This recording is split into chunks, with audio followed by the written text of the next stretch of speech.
Yo guys, what's poppin'? I recently realized that I hit 50 subscribers, so for my 50 subscriber special, I'm gonna make a beat with my #1 fan. Well, let's go.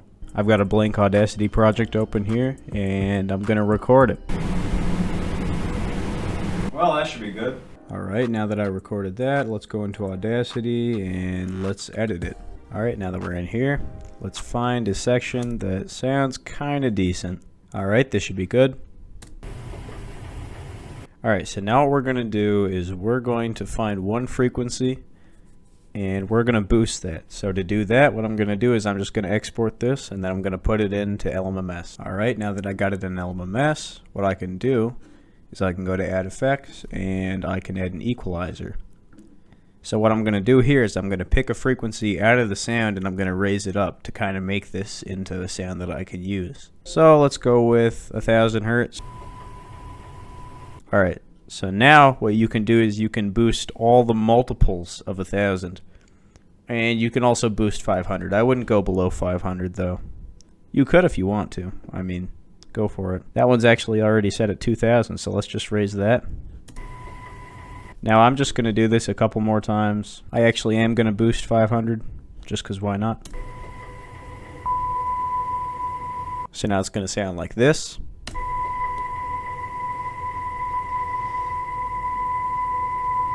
So what I'm going to do is I'm going to export that, and then I can play it on my keyboard, which I'll show you how to do in a second. One thing I'm actually going to do first is I'm going to actually record this back into Audacity, just so I can pulse stretch it to make it kind of, you know, last longer. Now what I can do is just trim that down. Let's get a fade in. You want a short fade in though when you're doing stuff like this. Now let's get a fade out. Now what we can do is we can go to pulse stretch and just let that happen. Now it's going to sound like this. That's actually a pretty long sample, so let's chop it down to, let's do it right there. So we'll delete all that. Now let's fade it out right there, and let's fade it in right here. Now what I can do with that is I can just export it. So yeah, I'm gonna do just that. Alright, now back to lmms. I've got a new project up right now, so what I'm gonna do, the thing that I titled this file is #1 fan. So what I can do, I can just go to sample rips, take that, and to connect it to my keyboard here, I can go to MIDI, then I can select my MIDI, and now, alright, but we want to make this sound good. I don't know why it's playing something. It should not be playing something. Alright, so let's go into this. This right here is the envelope. Let's turn up that attack actually quite a bit. And then for release, let's go 0.5. Then it kind of lasts a little bit even after you take your hand off the keyboard, so that's the whole point of that. Alright, so now you've got that sound, but we want to make it sound a little bit better, so let's lo-fi it. We'll take that down to 0.25, add some reverb, add 0.5, stereo enhance it, put that up there, 0.25, vintage, and finally we'll do vintage delay. 140 is a good tempo, so we'll set it to 140, set that to 4, feedback high, and amount low. So now with all that together, oh wait, I forgot one thing.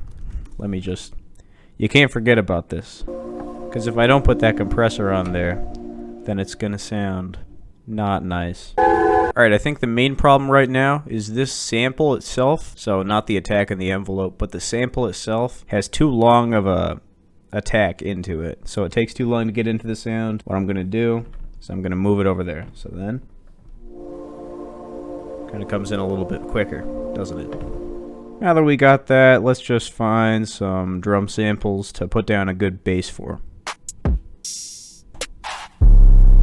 Alright, now that I got all those sounds in there, what I'm going to do is I'm going to put a compressor on the master real quick. Let's do a sidechain compressor. Ratio 15. And now let's come up with a hat pattern first for some reason. Alright, I came up with this.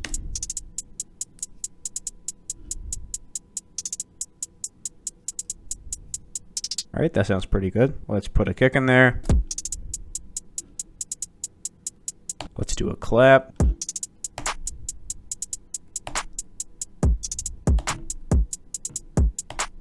I think I want to layer that clap with something else that hits a bit harder, so let's just put the snare on there and see how it goes. Let's add the triangle in there. I'll just add the other stuff. you'll be able to hear it in the end product. I'll just add it all real quick. Alright, so I added everything together and I came up with this.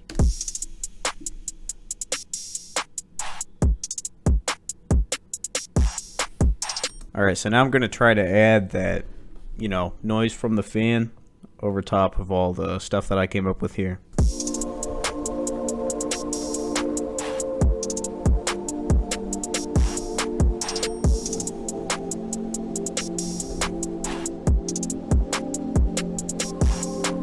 And let's turn this all down by, like, let's go down to 70% because that's how things are mixed nowadays and might as well fit in. Alright, I think it's time to add some bass to this.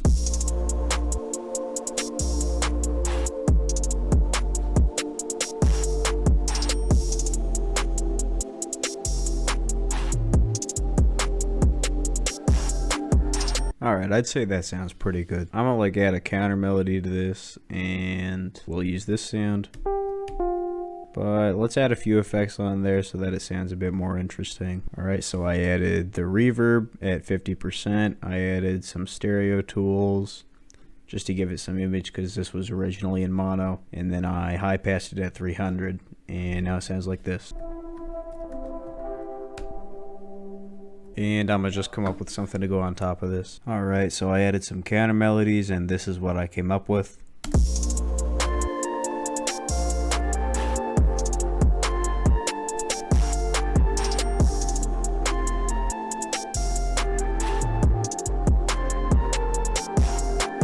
That's pretty good.